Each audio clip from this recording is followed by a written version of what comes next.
Hello friends, rose മനുഷ്യൻ episode 9 start ചെയ്യുന്നത് ജിയുവിനെ എങ്ങനെയാണ് ലോക്ക് ചെയ്തിരുന്നതെന്ന് കാണിച്ചിട്ടാണ് കേട്ടോ. അതായത് ഇവൾക്ക് കറക്റ്റ് ടൈമിൽ ഫുഡൊക്കെ എത്തും. ഇവൾക്ക് സൂര്യപ്രകാശം പോലും കിട്ടിയിരുന്നില്ല റൂമിലേക്ക്. ഇവളാണെങ്കിൽ ഇത് എന്തിനാ എന്നോട് ചെയ്യുന്നത്, എന്തിനു വേണ്ടിയിട്ടാണെന്നെങ്കിൽ അറ്റ്ലീസ്റ്റ് പറ എന്നൊക്കെ പറഞ്ഞ് അവിടെ കിടന്ന് ബഹളം വയ്ക്കുന്നതും അങ്ങനെ ഓരോ ദിവസം കഴിയുന്നുണ്ട്. പിന്നീട് ഒരു ദിവസം ഇവൾക്കൊരു ലെറ്റർ പോലെ കിട്ടുന്നുണ്ട്. അതായത് നിന്റെ അനിയത്തിക്ക് വേണ്ടിയിട്ടാണ്, നീ മനസ്സിലാക്കുക എന്നാണ് കേട്ടോ അതിൽ എഴുതിയിട്ടുണ്ടായിരിക്കുക. അങ്ങനെ 13 ദിവസം കഴിയുന്ന ടൈമിൽ മാസ്ക് വെച്ചിട്ടുള്ള ആള് ഈ ഡോറ് തുറന്ന് ഇവളുടെ അടുത്തേക്ക് വരുന്നതും ഇവളാണെങ്കിൽ ഇങ്ങനെ പേടിച്ച് നോക്കുന്നതുമാണ് കാണിക്കുന്നത്. ഇവിടെ വെച്ചിട്ടാണ് എപ്പിസോഡ് സ്റ്റാർട്ട് ചെയ്യുന്നത്. അങ്ങനെ ജിയുവിനെ മരിച്ചിട്ടുണ്ടായിരിക്കും. അങ്ങോട്ട് ആംബുലൻസ് വരുന്നതും ഡെഡ് ബോഡി മാറ്റുന്ന ടൈമിൽ എല്ലാവരും ഷോക്ക് ആകുന്നുണ്ട്. ഇത് മറ്റൊരു ഫ്ലാറ്റിൽ നിന്നും കാണുന്ന റിയയാണെങ്കിൽ മൊത്തം മീഡിയാസ് ആണ്. എന്നാലും ഇത് എങ്ങനെ സംഭവിച്ചു, ആ ലാപ്ടോപ്പ് എവിടെ പോയി, അതിനുവേണ്ടി വന്നത് ആരായിരിക്കും എന്നൊക്കെ പറയുന്ന ടൈമിൽ ആ സ്ട്രേഞ്ചർ ലേഡിയാണെങ്കിൽ ലാപ്ടോപ്പ് വേറെ ആരോ തിരയുന്നുണ്ട്, എനിക്ക് തോന്നുന്നത് അത് പോലീസിന്റെ കയ്യിൽ എത്തിയെന്ന എന്നൊക്കെ പറയുന്നതും ഇത് കേൾക്കുന്ന റിയയാണെങ്കിൽ കുറച്ചുകൂടി നന്നായിട്ട് അന്വേഷിക്കാൻ നിന്നോട് പറഞ്ഞതല്ലേ എന്നൊക്കെ പറഞ്ഞ് ചൂടാകുമ്പോൾ നമ്മൾ തമ്മിലുള്ള കോൺട്രാക്റ്റ് കഴിയാറായി, അതുകൊണ്ട് തന്നെ പൈസ കൂടുതൽ തന്നാലേ ഇനി ഞാൻ നിൽക്കത്തുള്ളൂ എന്നൊക്കെ പറയുമ്പോൾ ഇവളുടെ ഈ അഹങ്കാരം കണ്ടിട്ട് നിനക്ക് എന്താ വേറെ വല്ല ക്ലയൻസും നിന്റെ അടുത്ത് വന്നിട്ടുണ്ടോ എന്ന് റിയ അവിടെ ചോദിക്കുന്നുണ്ട്. തിരിച്ചു പോകുന്ന വൂസോക്കിന്റെ അസിസ്റ്റന്റ് ആണെങ്കിൽ ഈ സാറിനോട് ചോദിക്കുന്നുണ്ട്, ഒരാളെ കിഡ്നാപ്പ് ചെയ്യപ്പെടുന്നു, കുറച്ചു ദിവസങ്ങൾക്ക് ശേഷം വീട്ടിലെത്തി അയാൾ സൂയിസൈഡ് ചെയ്യാൻ നോക്കൂ, അതിൽ തന്നെ എന്തോ ഒരു പ്രശ്നമില്ലേ, ലാസ്റ്റ് ടൈമിൽ ജിയുവിനെ മരിക്കുന്നതിന് മുന്നേ ജീനെ നോക്കി പറഞ്ഞത് കേട്ടില്ലേ, നീ കാരണമാണ് എല്ലാം സംഭവിച്ചെന്ന്, അതെന്തായിരിക്കും അങ്ങനെ പറഞ്ഞെന്നൊക്കെ അസിസ്റ്റന്റ് ചോദിക്കുന്ന ടൈമിൽ കാര്യങ്ങൾ മൊത്തം പ്രശ്നമായിക്കൊണ്ടിരിക്കുക എന്ന് വൂസോക്ക് പറയുന്നുണ്ട്. എന്തായാലും മീഡിയാസിലൊക്കെ ന്യൂസ് വരുന്നതും ഇത് മിൻസുവും അതുപോലെ അസിസ്റ്റന്റ് ലേഡിയും ഇവൾ വർക്ക് ചെയ്യുന്ന ഹോട്ടലിലെ ആളുകളും അതുപോലെ ഇവളുടെ ബെസ്റ്റ് ഫ്രണ്ട് ഉണ്ടായിരിക്കും അവരും അതുപോലെ ഈ ന്യൂസ് കണ്ടിട്ട് അനിയനും ഷോക്ക് ആകുന്നതൊക്കെയാണ് കാണിക്കുന്നത്.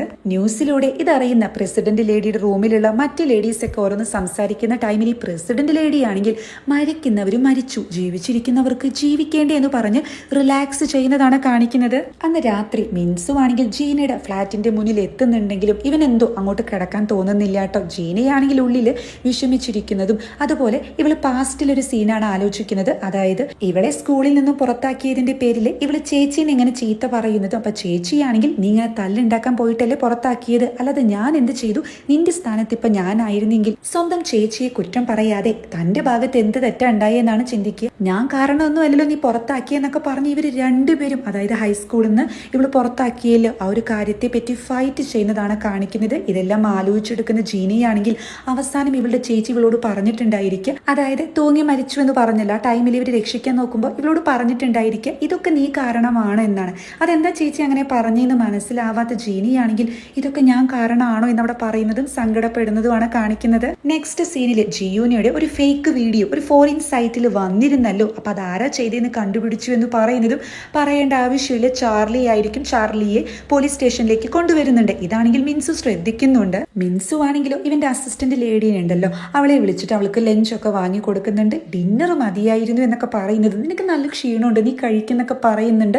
അതായത് മിൻസുവിന്റെ ഉദ്ദേശം വേറെ ആയിരിക്കും കേട്ടോ. ഇവൻ അവിടെ പറയുന്നുണ്ട്, അതെ നമ്മുടെ യൂണിറ്റ് 1 ആ ചാർലി ഇല്ലേ ആ തല തെറിച്ചത് അവൻ വന്നിട്ടുണ്ടായിരുന്നു, അതിനെന്തിനായിരിക്കും ഒരു ക്യൂരിയോസിറ്റി തോന്നുന്നില്ല എന്ന് ചോദിക്കുമ്പോൾ ഈ ലേഡിയാണെങ്കിൽ എനിക്ക് തീരെ തോന്നുന്നില്ല എന്ന് പറയുന്നതും, പക്ഷെ എനിക്ക് തോന്നുന്നുണ്ട് നീ അതെങ്ങനെയെങ്കിലും ഒന്ന് അന്വേഷിക്കുക, ഈ കാര്യമൊക്കെ അന്വേഷിക്കുക, നീ നല്ല മിടുക്കിയാണല്ലോ എന്ന് മീൻസ് പറയുന്ന ടൈമിൽ അല്ല നിങ്ങൾക്കിത് എന്തിൻ്റെ കേടാണ്, എനിക്ക് തീരെ താല്പര്യമില്ല എന്നൊക്കെ പറയുന്നതും ഇവനാണെങ്കിൽ നീ എന്തായാലും അന്വേഷിക്കണം എന്നൊക്കെ പറഞ്ഞു പാഴ്സലായിട്ട് കുറച്ച് ഫുഡ് വാങ്ങിയിട്ടുണ്ടായിരിക്കും. അതായിട്ട് നൈസായിട്ട് അവിടെ നിന്നും പോകുമ്പോൾ ഞാൻ അന്വേഷിക്കില്ല എന്ന് പറഞ്ഞ് ചൂടാകുന്ന അസിസ്റ്റന്റ് ലേഡിയാണ് കാണിക്കുന്നത്. ഹോട്ടലിലാണെങ്കിലും ഈ ന്യൂസ് ഒക്കെ പുറത്തു വന്ന ടൈമിൽ ഈ ഡയറക്ടറുടെ ഒരു സ്റ്റാഫ് പറയുന്നുണ്ട്, ആ ജീന എന്ന് പറയുന്ന പെൺകുട്ടി പറഞ്ഞത് മൊത്തം നുണയായിരുന്നു, അച്ഛൻ ഏതൊരു ഹോസ്പിറ്റലിലെ ഡയറക്ടർ ആണെന്ന് പറഞ്ഞു, അതുപോലെ ഹൈസ്കൂളൊന്നുമല്ല കോളേജിൽ നിന്ന് ഗ്രാജുവേറ്റ് ആണെന്ന് പറഞ്ഞു, പക്ഷേ അവള് സിവിയിൽ പറഞ്ഞ എല്ലാ കാര്യങ്ങളും നുണയാണ്, ബയോഡാറ്റയിൽ തന്നിരിക്കുന്ന എല്ലാ കാര്യവും പച്ചക്കള്ളാണ്, ഈ ബയോഡാറ്റ വെച്ച് ഇവൾക്ക് എങ്ങനെ ഈ ഹോട്ടലിൽ ജോലി കിട്ടിയെന്നാ മനസ്സിലാവാത്തത്, ഒരു പക്ഷേ അന്നത്തെ മെയിൻ ആൾക്ക്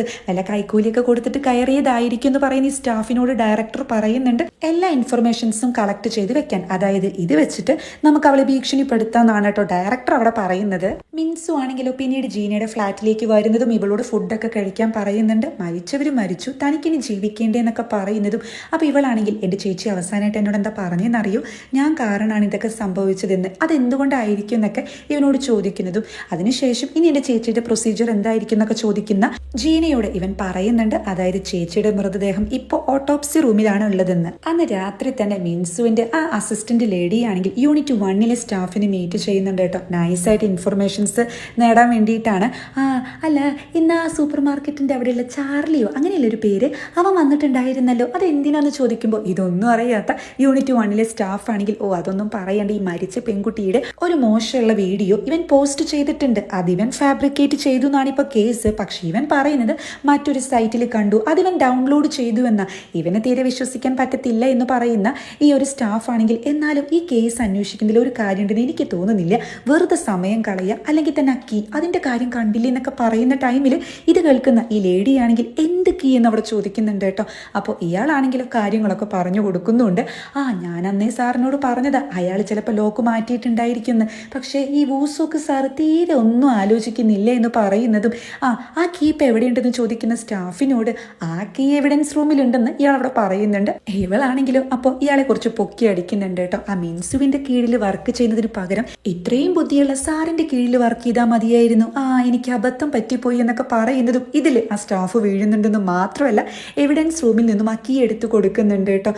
എന്തായാലും നീ ഒന്ന് ശ്രമിച്ചു നോക്ക്, ഞാൻ ശ്രമിച്ചിട്ട് നടന്നില്ല എന്ന് പറയുന്ന ഈ സ്റ്റാഫാണെങ്കിൽ ഞാൻ എന്തായാലും വൂസോക്ക് സാറിനോട് നിന്നെ പറ്റി പറയാം, നിന്നെ പ്രൊമോട്ട് ചെയ്യാന്നൊക്കെ പറയുന്നതും ശരി എന്നൊക്കെ പറയുന്ന ഇവളാണെങ്കിൽ താൻ പോടോ എന്നാണ് മനസ്സിൽ പറയുന്നത്. ജീനയാണെങ്കിലും അന്ന് നൈറ്റിൽ അച്ഛൻ്റെ അടുത്തേക്ക് വരുന്നതും അച്ഛൻ ഇങ്ങനെ ടെക്സ്റ്റ് മെസ്സേജ് അയക്കുകയായിരിക്കും. അപ്പോൾ ഇവളാണെങ്കിൽ ഒന്നും മിണ്ടാതെ ഇങ്ങനെ വിഷമിച്ചിരിക്കുന്നത് കാണുമ്പോൾ കാര്യം മനസ്സിലാക്കുന്ന അച്ഛനാണെങ്കിൽ എന്താ ജിയോനെ പറ്റി എന്തെങ്കിലും അറിഞ്ഞു എന്ന് ചോദിക്കുമ്പോൾ കരയുന്ന ജീനയാണ് അച്ഛൻ ശ്രദ്ധിക്കുന്നത്.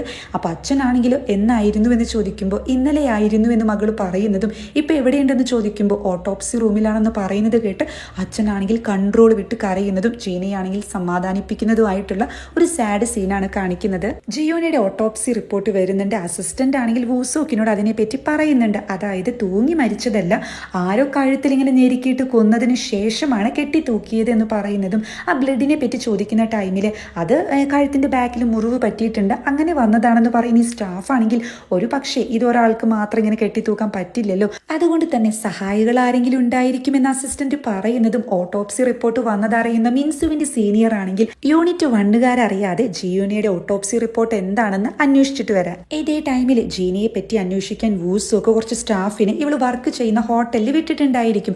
ആ സ്റ്റാഫ് വൂസോക്കിനെ വിളിക്കുന്നതും അതെ ഈ ജീനയെ പറ്റിയിട്ട് എന്തോ ഒരു പ്രശ്നമുണ്ട്, കാരണം ഇവിടെ പറഞ്ഞിരിക്കുന്നത് മൊത്തം കള്ളാണ്, അത് മാത്രമല്ല ഇവള് ചേച്ചിക്ക് ഗിഫ്റ്റ് ചെയ്ത ആ പാൻറ്റീസ് അതൊരു യുണീക്ക് പീസാണെന്നല്ലേ പറഞ്ഞത് VIP തന്നത്, പക്ഷെ അത് അങ്ങനെയല്ല, ഇവിടെ അങ്ങനത്തെ ഒരു 100 സെറ്റ് ഉണ്ട്. എന്തോ ഈ ചേച്ചിയുടെ കേസിൽ ജീന ആ കില്ലറിനെ മനഃപൂർവ്വം ഫ്രെയിം ചെയ്യാൻ നോക്കിയതുപോലെയാണ് തോന്നുന്നത്. പിന്നെ ജീനയുമായി ചുറ്റിപ്പെട്ടിട്ടുള്ള ആളുടെ ആദ്യത്തെ മരണമല്ല ഇത്, മുന്നേ അതായത് 3 വർഷം മുന്നേ ജീനയുടെ ഒരു ബോയ് ഫ്രണ്ട് ഇതുപോലെ കാണാതെയായിട്ടുണ്ട്, അതിനുശേഷം മുങ്ങി മരിച്ചിട്ടാണ് കണ്ടുപിടിച്ചത്. എന്തോ ഒരു സംശയമുള്ളത് പോലെ ജീനയെ വിളിച്ചൊന്ന് ക്വസ്റ്റ്യൻ ചെയ്താലോ എന്ന് സ്റ്റാഫ് ചോദിക്കുന്നതും വൂസോക്കാണെങ്കിൽ എന്തായാലും ശവസംസ്കാരമൊക്കെ കഴിയട്ടെ അതിനുശേഷം വിളിക്കാമെന്ന് പറഞ്ഞ് ഫോൺ കട്ട് ചെയ്യുന്നതും ഈ ജീന അത്ര ശരിയല്ലല്ലോ എന്ന് പറയുന്ന വൂസോക്കിനെയാണ് കാണിക്കുന്നത്. പിന്നീട് ചാർലിയോട് ഈ വുമൺസിന്റെ ആ പ്രസിഡന്റ് ചോദിക്കുന്നുണ്ട് താൻ എന്തിനാണോ ആ വീഡിയോ അപ്ലോഡ് ചെയ്തേന്ന്. അപ്പം ചാർലി ആണെങ്കിൽ അത് കൊള്ളാം, ആ ലാപ്ടോപ്പ് തരത്തില്ല എന്നൊക്കെ പറഞ്ഞപ്പോൾ അത് ഭീഷണിപ്പെടുത്താൻ വേണ്ടിയിട്ടല്ലേ ചെയ്തത്, നിങ്ങൾക്കൊക്കെ വേണ്ടിയിട്ടല്ലേ എന്ന് ചോദിക്കുന്നതും അതിനിങ്ങനെ മെയിൻ സൈറ്റിൽ അപ്ലോഡ് ചെയ്യാനൊന്നും പറഞ്ഞില്ലല്ലോ എന്ന് ചോദിക്കുന്ന പ്രസിഡന്റിനോട് അറിയാലോ ഞാൻ കുടുങ്ങിക്കഴിഞ്ഞാൽ പിന്നെ എല്ലാവരും കുടുങ്ങുമെന്ന് പറയുന്ന ചാർലിയോട് ഈ പ്രസിഡന്റ് ചോദിക്കുന്നുണ്ട് നിന്റെ അമ്മ പണ്ട് പറയാറുണ്ട് നിങ്ങൾക്ക് ഒരുപാട് സ്വത്തുക്കൾ ഉള്ളത് കൊണ്ട് തന്നെ നല്ല ടാക്സ് അടയ്ക്കാറുണ്ട്, ഒരു 50% ഒക്കെ, അപ്പം അത് ഇല്ലാതിരിക്കാൻ വേണ്ടിയിട്ട് ഏതെങ്കിലും കമ്പനിയിലൊക്കെ ട്രാൻസ്ഫർ ചെയ്താലോ എന്നൊക്കെ അന്ന് ചോദിക്കാറുണ്ടായിരുന്നു, അങ്ങനെ വല്ലതും സെറ്റായോ എന്ന് ചോദിക്കുമ്പോൾ ചാർലി ആണെങ്കിൽ ഇല്ല എന്ന് പറയുന്നതും അങ്ങനെയാണെങ്കിൽ വിശ്വസിക്കാൻ പറ്റുന്ന ഒരു കൂട്ടര് എൻ്റെ അടുത്തുണ്ടെന്ന് പറയുന്ന ഈ ലേഡിയോട് ചാർലി ചോദിക്കുന്നുണ്ട് നല്ല വിശ്വസിക്കാൻ പറ്റുന്നവരാണോ എന്ന്. അതായത് ഈ ടാക്സ് വെട്ടിക്കാനുള്ള ഒരു കാര്യമാണ് ഈ പ്രസിഡന്റ് ഇവിടെ പറഞ്ഞു കൊടുക്കുന്നത്. പിന്നീട് ശവസംസ്കാരം നടക്കുന്നതാണ് കാണിക്കുന്നത്. അപ്പോൾ ബ്രദറും സിസ്റ്ററും അവിടെ ഉണ്ടായിരിക്കും. അച്ഛൻ എവിടെയെന്ന് ചോദിക്കുമ്പോൾ അനിയനാണെങ്കിൽ പതുക്കെ വരുമെന്നൊക്കെ പറയുന്നതും ആ ടൈമിൽ അതായത് ജിയോനയുടെ ആ ഒരു സ്റ്റാഫ് ഉണ്ടല്ലോ ഇവളുടെ ലവർ അങ്ങോട്ട് വരുന്നുണ്ട്. അപ്പോൾ അനിയൻ ഓൾറെഡി അറിയാം ആളേനെ. അപ്പോൾ ഇതാരാന്ന് ചോദിക്കുമ്പോൾ ലവർ ആണെന്ന് ജീനയോട് അനിയൻ പറയുന്നതും പിന്നീട് ജീന ഇയാളെ കാണാൻ പോകുന്നുണ്ട് കേട്ടോ. ചേച്ചിയായിട്ട് നിങ്ങൾ നല്ല ക്ലോസ് ആണെന്ന് തോന്നുന്നു, ഞാൻ അത്ര ക്ലോസ് അല്ല എന്ന് പറയുമ്പോൾ തന്നെ പറ്റി എപ്പോഴും അവൾ പറയാറുണ്ട്, തന്നെ വളരെ കാര്യമാണ്, തൻ്റെ അടുത്തേക്ക് ഡ്യൂട്ടീസൊക്കെ കഴിഞ്ഞിട്ട് ഒരിക്കലും വരണമെന്ന് എപ്പോഴും പറഞ്ഞിരുന്നു എന്നൊക്കെ പറയുന്നതും ഇത് കേൾക്കുമ്പോൾ ജീനയ്ക്ക് എന്തോ ഒരു വിഷമൊക്കെ വരുന്നുണ്ട്. മിൻസുവിൻ്റെ അസിസ്റ്റന്റ് ലേഡിയാണെങ്കിലും ചാർലിയെ യൂണിറ്റ് 1 കൊണ്ടുവന്നത് ആ വീഡിയോ അത് അപ്ലോഡ് ചെയ്തത് ചാർലിയാണെന്നൊക്കെ മിൻസുവിനെ വിളിച്ചു പറയുന്ന ടൈമിൽ ഇവൻ തിരക്കായതുകൊണ്ട് തന്നെ ഫോൺ കട്ട് ചെയ്യുന്നതും അതായത് ഈ കീയെ പറ്റി പറയാൻ ഇവൾക്ക് അവസരം കിട്ടില്ല കേട്ടോ. കീയെ പറ്റി പറയാൻ അവസരം കിട്ടിയില്ല, ഇനിയിപ്പോൾ എന്താ ചെയ്യുക, പിന്നെ പറയാമെന്ന് ഇവളവിടെ പറയുന്നുണ്ട്. ഇതേ ടൈമിൽ ഈ ചടങ്ങിലേക്ക് വരുന്ന ഇവളുടെ ഫ്രണ്ട് ഉണ്ടല്ലോ ഹോട്ടലിൽ വർക്ക് ചെയ്യുന്നത്, അവളാണെങ്കിൽ ചേച്ചി നല്ലൊരു ലേഡി ആയിരുന്നു എന്നൊക്കെ പറഞ്ഞിട്ട് ഇനി നീ തിരിച്ച് ഹോട്ടലിലേക്ക് വർക്ക് ചെയ്യാൻ വരണ്ട, നിനക്കത് ഒരുപാട് ബുദ്ധിമുട്ടായിരിക്കും, കാരണം നിന്നെപ്പറ്റി എല്ലാവരും എല്ലാം അറിഞ്ഞു, നീ അതൊക്കെ ഫാബ്രിക്കേറ്റ് ചെയ്തതാണെന്ന് പോലീസുകാർ നിന്നെപ്പറ്റി അന്വേഷിക്കാൻ വന്നിരുന്നു, ആ അണ്ടർവെയേഴ്സിനെ പറ്റിയിട്ടൊക്കെ അന്വേഷിച്ചിരുന്നു പറയുന്ന ഈ ഫ്രണ്ടാണെങ്കിൽ ഞാനിപ്പോൾ നിന്നോട് ഇത് പറഞ്ഞത് നീ ജസ്റ്റ് മെൻ്റലി പ്രിപ്പയർഡ് ആവാൻ വേണ്ടിയിട്ടാണെന്ന് കൂടി അവിടെ പറയുന്നുണ്ട്. ചാർലി ആണെങ്കിലും ഇവൻ്റെ സ്റ്റാഫിനോട് ഇങ്ങനെ സംസാരിക്കുന്ന ടൈമിൽ പൈസയൊന്നും ഇല്ലട, എല്ലാം അമ്മയുടെ മെഡിസിന് വേണ്ടി ചിലവഴിച്ചില്ലേ എന്ന് പറയുന്ന ചാർലി ആണെങ്കിൽ പിന്നെ നമ്മുടെ സൂക്ഷിയുണ്ടല്ലോ അവളെനിക്കൊരു വഴി പറഞ്ഞ് തന്നിട്ടുണ്ടെന്ന്, അതായത് പ്രസിഡന്റിനെ പറ്റിയിട്ടാണ് സംസാരിക്കുന്നത്. ആ ടൈമിലാണ് മിൻസു അങ്ങോട്ട് വരുന്നതും ചാർലി ഇട്ടിട്ട് അങ്ങ് നന്നായിട്ട് അടിക്കുന്നുണ്ട്. ഈ പോലീസുകാർക്കൊക്കെ ഇത് എന്തിൻ്റെ കേടായെന്ന് ചോദിക്കുന്ന ചാർലിയോട് നീ എല്ലാ വീഡിയോ അപ്ലോഡ് ചെയ്തത് എന്തിനാണെന്ന് മിൻസു ചോദിക്കുമ്പോൾ ജസ്റ്റ് ഫണ്ണി ആയിട്ടെന്ന് പറയുമ്പോൾ ഇവനങ്ങ് ദേഷ്യം വരുന്നുണ്ട്. ഇവനാണെങ്കിൽ ഒരു പോലീസാണെന്നൊന്നും നോക്കാതെ നന്നായിട്ട് തന്നെ ചാർലിയെ തല്ലിച്ചതയ്ക്കുന്നതാണ് പിന്നീട് കാണിക്കുന്നത്. പിന്നീട് ഇവൻ നേരെ പോകുന്നത് ജീനയുടെ അടുത്തേക്കായിരിക്കും കേട്ടോ. അപ്പോൾ ഹാളിൽ ഇവളവിടെ ഒറ്റയ്ക്ക് ഇരിക്കുന്നുണ്ടായിരിക്കും. എന്തെങ്കിലും കഴിച്ചു എന്ന് ചോദിച്ച് ഇവർ രണ്ടുപേരും ഫുഡ് കഴിക്കാനിരിക്കുന്ന ടൈമിൽ ആളുകൾ പറയാറുണ്ട് വീട്ടിലാരെങ്കിലും മരിച്ചു കഴിഞ്ഞാൽ കുറച്ച് ദിവസത്തേക്ക് ശരിക്കും ഫുഡൊന്നും കഴിക്കാൻ പറ്റത്തില്ല എന്ന്. പക്ഷേ എനിക്കങ്ങനെ കൺട്രോൾ ചെയ്യാൻ പറ്റത്തില്ല, ഒരു പക്ഷേ ഞാൻ നല്ലൊരു സിസ്റ്റർ ആയിരിക്കില്ല എന്നൊക്കെ ജീന സംസാരിക്കുന്ന ടൈമിൽ മിൻസു ആണെങ്കിൽ ഞാനൊരു കാര്യം ചോദിച്ചോട്ടെ, തനിക്ക് ഹേർട്ട് ആവരുത്, തൻ്റെ ചേച്ചി മരിച്ചതിന് ശേഷം തനിക്ക് എപ്പോഴെങ്കിലും ചേച്ചി മരിച്ചത് നന്നായി എന്ന് തോന്നിയിട്ടുണ്ടോ എന്ന് ചോദിക്കുമ്പോൾ ഇവൾ ആകെ ഷോക്ക് ആകുന്നുണ്ട് കേട്ടോ. താൻ എന്തെങ്ങനെയൊക്കെ സംസാരിക്കുന്നത്, തനിക്കും എന്നെ സംശയമാണോ എന്ന് ജീന അവിടെ ചോദിക്കുമ്പോൾ അല്ല നിങ്ങൾ തമ്മിൽ എപ്പോഴും ഫൈറ്റ് ആണെന്നും ഒരിക്കലും ചേച്ചി മരിക്കണം എന്നൊക്കെ താൻ ആഗ്രഹിച്ചിട്ടുണ്ടെന്നും പറഞ്ഞല്ലോ, അതുകൊണ്ട് ഈ ഒരു സാഹചര്യത്തിൽ എപ്പോഴെങ്കിലും തനിക്ക് അങ്ങനെ തോന്നിയിട്ടുണ്ടോ എന്നൊക്കെ ചോദിക്കുന്ന ടൈമിൽ നേരത്തെ ഇവളുടെ ആ ഫ്രണ്ട് വന്നപ്പോഴും പറഞ്ഞിരുന്നു പോലീസുകാർ അന്വേഷിക്കുന്നുണ്ടെന്ന്. അപ്പം അതുകൊണ്ടൊക്കെ ആയിരിക്കണം. ജീനയാണെങ്കിൽ എനിക്ക് അങ്ങനെയൊന്നും ഇല്ല, താൻ എന്നിങ്ങനെ സംശയിക്കരുത്, ഞങ്ങൾ തമ്മിൽ തല്ലുകൂടിയിട്ടുണ്ട്, ദേഷ്യം വരുമ്പോൾ അങ്ങനെയൊക്കെ പറഞ്ഞിട്ടുണ്ട്, പക്ഷേ അതെൻ്റെ സിസ്റ്റർ അല്ലേ, എൻ്റെ ബ്ലഡ് അല്ലേ, ഞാൻ അങ്ങനെ ചെയ്യുമെന്ന് തോന്നുന്നുണ്ടോ എന്നൊക്കെ പറഞ്ഞ് ഇവളാകെ ഇമോഷണൽ ആകുന്ന ടൈമിൽ ഇവനാണെങ്കിൽ സോറി ഞാൻ അങ്ങനെ വിചാരിച്ച് ചോദിച്ചതല്ല, എനിക്കങ്ങനെ തോന്നിയിട്ടില്ല എന്നൊക്കെ പറഞ്ഞ് ഇവളെ സമാധാനിപ്പിക്കുന്നതും പിന്നീട് ഇവർ രണ്ടുപേരും ഒരുമിച്ചിരിക്കുന്ന ടൈമിൽ അനിയൻ ഇപ്പോൾ വരും, അതിനുശേഷം താൻ പോയാൽ മതി, എനിക്കിങ്ങനെ ഒറ്റയ്ക്കിരിക്കാൻ പേടിയാണെന്ന് ഇവളവിടെ പറയുന്നുണ്ട് കേട്ടോ. അതിനുശേഷം ഇവൻ്റെ കൈ ഇങ്ങനെ പിടിക്കുന്ന ടൈമിൽ മുറിവ് കാണുന്നുണ്ട്. ഇതെന്താ പറ്റിയെന്ന് ചോദിക്കുമ്പോൾ അതൊരു വൃത്തികെട്ടവനിട്ടിട്ട് നന്നായി കൊടുത്തതാണെന്ന് പറയുന്ന മിൻസുവിനോട് അങ്ങനെയൊന്നും ചെയ്യേണ്ടെന്നൊക്കെ പറയുന്ന ജീനയാണെങ്കിൽ എനിക്കെന്തോ തന്നെ ഭയങ്കര ഇഷ്ടമാണെന്ന് പറഞ്ഞിട്ട് ഇവൻ്റെ തോളിൽ ഇങ്ങനെ ചായുന്ന ഒരു സീനാണ് കാണിക്കുന്നത്. അങ്ങനെ ലാസ്റ്റ് സീനിൽ ചാർലി ആണെങ്കിൽ ഫോണിൽ വിളിച്ച് ആരോട് ദേഷ്യപ്പെട്ട് സംസാരിക്കുന്നുണ്ട്. ആ പോലീസുകാരെ ഇങ്ങനെ തല്ലിച്ചതച്ചത് കാരണം എൻ്റെ ജീവൻ തന്നെ പോയി, ഇന്ന് എൻ്റെ സ്റ്റാഫ് മൊത്തം ക്വിറ്റ് ചെയ്തു, അല്ല ഇത്രയൊന്നും അനുഭവിക്കേണ്ട കാര്യം എനിക്കില്ല, ചീഫിനെ വിളിച്ച് എന്നിട്ട് എന്നെ ഇങ്ങനെയെങ്കിലും ഇതിന്ന് രക്ഷിച്ചെന്നൊക്കെ പറയുന്ന ചാർലി ആണെങ്കിൽ പെട്ടെന്ന് ഇവൻ്റെ ആ ഒരു ഓഫീസിലേക്ക് ആരോ കയറുന്നത് കാണുന്നുണ്ട്. ആരതെന്ന് ചോദിച്ച് ഇവൻ ആ ഓഫീസിലേക്ക് വരുന്നതും പെട്ടെന്ന് തന്നെ ഇവനൊന്ന് ചിന്തിക്കാൻ പോലും സമയം കിട്ടാതെ ആ മുഖംമൂടി ധരിച്ച ആള് കത്തി കൊണ്ട് ചാർലിയെ കുത്തുന്നുണ്ട്. താൻ ആരാ, താൻ എന്തിനാ ഇങ്ങനെയൊക്കെ ചെയ്യുന്നതെന്ന് ചോദിച്ച് ചോര ഒലിപ്പിക്കുന്ന ചാർലിയെ കാണിച്ചിട്ടാണ് എപ്പിസോഡ് അവസാനിക്കുന്നത്.